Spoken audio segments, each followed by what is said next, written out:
Olá pessoal, então, esse é o nosso último vídeo dessa aula de transportes através da membrana, né? Uma aula bem abstrata, mas ao mesmo tempo bem importante para o vestibular, tá? Agora a gente vai estar falando do outro tipo de transporte, que é o transporte ativo em bloco. Quando a gente fala de transporte ativo, gente, em bloco, a gente está falando de transporte de coisas muito grandes. Coisas muito grandes, tipo células. Tá? Tem alguma, tipo, bactérias, entende? Tem algumas células do nosso organismo que podem fagocitar, ou seja, englobar outras células. Entendeu? Uma célula que pode englobar bactérias. Então são coisas grandes. Ou pode englobar um vírus, por exemplo, que também é relativamente grande, se for comparar, né, com outras moléculas. Então, quando a gente está falando de transporte em bloco, a gente está falando dessas coisas maiores, tá bom? E aí esse transporte ele pode ser dividido em endocitose e exocitose, tá? O que é endocitose? Endocitose é englobar para dentro da célula, por isso que é endo. Então, para dentro da célula. Então, endocitose é esse caminho, esse trajeto que essa célula pode estar fazendo para algo estar entrando nela, para estar trazendo algo para dentro dela, tá? A endocitose pode ocorrer de diversas formas, né? Então, assim, essas são as principais, mas tem muito mais que essas. As duas principais são a fagocitose e a pinocitose. O que é fagocitose? Fagocitose é o englobamento de partículas sólidas. Então, quando eu falo de uma célula estar fagocitando outra célula, né, tá englobando aquela célula, trazendo para dentro dela. Uma célula está englobando uma bactéria. Isso é fagocitose. A fagocitose ela pode ocorrer em animais, como mecanismo de defesa,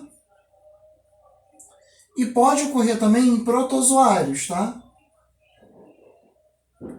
E aí, nesses protozoários, ela pode atuar tanto na defesa quanto na alimentação.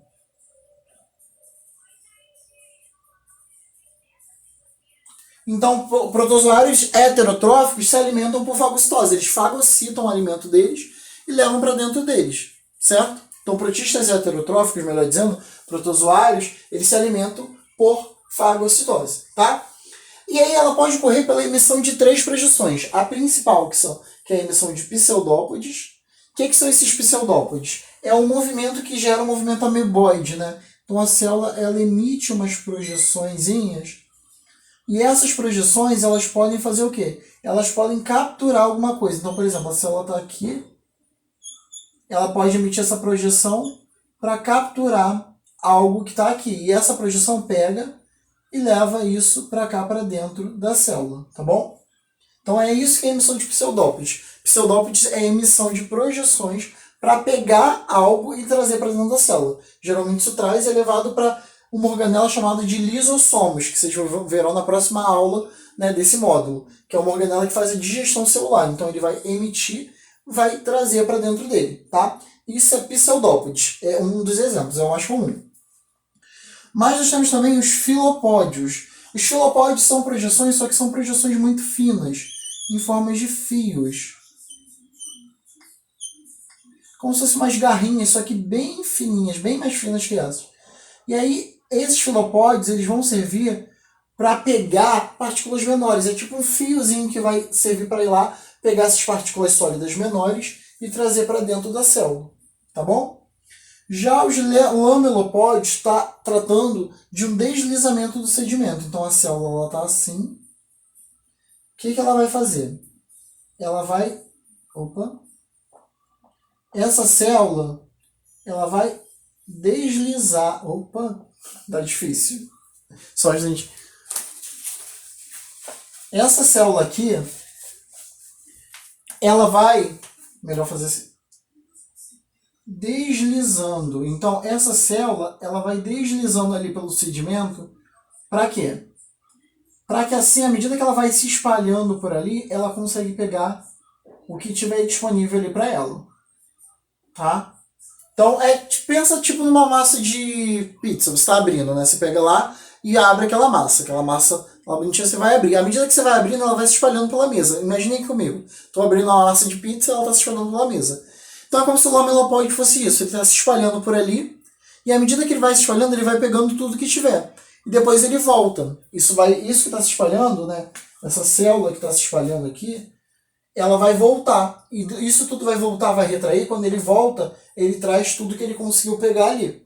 Então, essas duas projeções são mais específicas para situações específicas. Os pseudópodes são mais comuns, tá bom? Até em provas, inclusive. Um outro tipo de endocitose é a pinocitose. A pinocitose ela serve para englobar partículas líquidas e também quando for sólido com líquido, tá? Então ela engloba partículas sólidas também, mas geralmente é quando esse sólido está ali dissolvido no líquido, tá? E a pinocitose, existem vários tipos de pinocitose, eu só peguei as principais, tá? Pode ser uma micropinocitose ou uma macropinocitose. O que é micropinocitose? Que engloba as partículas menores. E a macro que engloba partículas maiores. Tá? É isso. Mas como que funciona a pinocitose? Tanto a micro quanto a macro vão funcionar da mesma forma. Só que a diferença são proteínas que vão estar ali atuando, tá? São proteínas diferentes. E o foco, né? O que elas vão estar englobando, que também são partículas diferentes. A diferença da fagocitose para a pinocitose é que enquanto a fagocitose é para fora, você tem emissões, aqui não. Aqui você tem uma retração. Então a célula está assim. A célula ela vai sofrer uma alteração de conformação assim. E aí o que estava aqui, por exemplo, disponível, cai para cá. Percebe? E aí quando ela realiza essa estrutura, e aí depois ela se fecha novamente e dentro da célula forma-se uma vesícula com esse conteúdo. O nome dessa estrutura aqui a gente chama de calvéola. Tá? Então, eu tenho duas proteínas chamadas de calveolinas. Então, eu tenho uma calveolina aqui e uma calveolina aqui. O que essas calveolinas fazem? Elas induzem essa dobra da membrana. Então, a membrana que estava assim começa a dobrar, dobrar, dobrar. E aí, o que estava lá fora, que geralmente é líquido, começa a cair junto. O que estava aqui fora cai junto, cai junto. Depois, existem enzimas que clivam nessa região da calveolina. Essa região aqui é reconstruída e isso aqui se separa. Estão vendo? E aí forma-se uma vesícula com aquele conteúdo já dentro da célula. Então, uma vesícula revestida por calvéola. Mas também pode ser revestida por clatrina, que é uma outra proteína também que participa desse processo. Tá? Então, aquela membrana ela dobrou, ela retraiu para dentro e trouxe as partículas de fora com ela, formando uma vesícula. Essa vesícula agora dentro da célula vai chegar até o seu destino.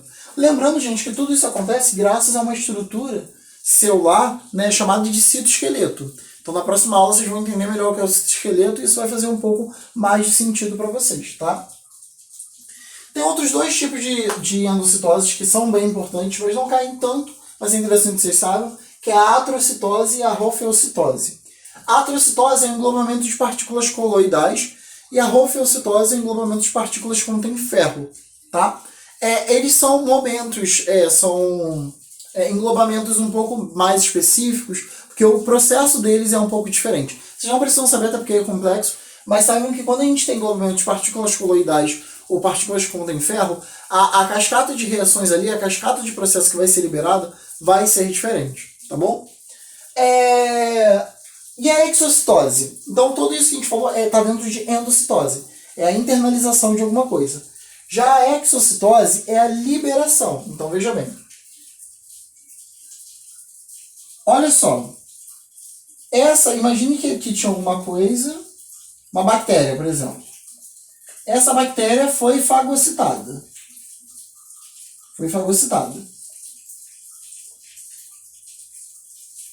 Essa bactéria fagocitada aqui, ela é levada para dentro de uma organela chamada de lisossomo para ser destruída. Ela vai ser destruída. E aí, eu formo corpos pequenos com o resíduo dessa bactéria. Esse resíduo vai ser liberado da célula. E ele é liberado também por uma vesícula. Ele fica dentro de uma vesícula. Essa vesícula vai se fundir à membrana, tá? Essa vesícula ela se funde à membrana. Então a vesícula, olha aqui. A vesícula ela chega aqui. Tá vendo? Parte dela vai se fundir à membrana. Quando se funde a membrana, esse resíduo ele é liberado. Então você tem uma liberação de um resíduo dessa célula, perceberam? Então a vesícula se fundiu a membrana e esse resíduo, que foi resultado da degradação da bactéria, foi liberado ali. Depois você já tem uma célula normal, com esse resíduo já liberado para ser utilizado para alguma coisa ali dentro da célula, tá? Nesse caso, esse tipo de exocitose é o que a gente chama de plasmocitose. O que é a plasmocitose? É como se fosse a defecação mesmo da célula, né? Então, são os resíduos da célula. É o que a célula libera ali, tá? Como resultado do seu metabolismo. Nem sempre a exocitose vai ser isso, né? Vai ser uma plasmocitose. Plasmocitose é um dos exemplos, que é um dos exemplos que mais caem, que é resultado desse processo. Mas você tem a exocitose comum, né? Que é uma exocitose constitutiva, por exemplo, que ela segue uma via secretória, né? Então, quando você produz uma proteína lá numa organela chamada de retículo endoplasmático, você quer liberar essa proteína para fora da célula, para ela atuar em outra célula. Você libera para uma exocitose, e nesse caso não é uma plasmocitose. E aí como é que você vai se liberar? Do mesmo jeito. Traz uma vesícula, traz essa proteína dentro de uma vesícula. Quando ela chega na membrana, essa vesícula toca na membrana, se fusiona a membrana, e aí a proteína sai. Entenderam? Então, exocitose não necessariamente vai ser por resíduos. Quando ocorrer dessa forma, por liberação de resíduos, é uma plasmocitose, que é um tipo de exocitose. Espero que tenham entendido. Esse conteúdo é denso, é extenso, é um pouco cansativo, mas é muito importante, tá? Qualquer dúvida, eu estou à disposição como sempre. Beijo grande e até a próxima, gente.